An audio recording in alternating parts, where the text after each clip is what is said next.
কাছে কাছে নতুন পাতা, রাষ্ট্র পরিচালনায় দায়িত্বে এসেছে নতুন সরকার।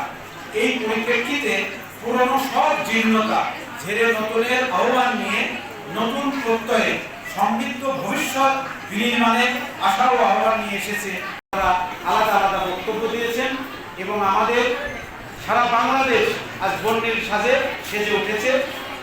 আমি তোমাদের প্রতি আবার আন্তরিক ধন্যবাদ জানাচ্ছি যে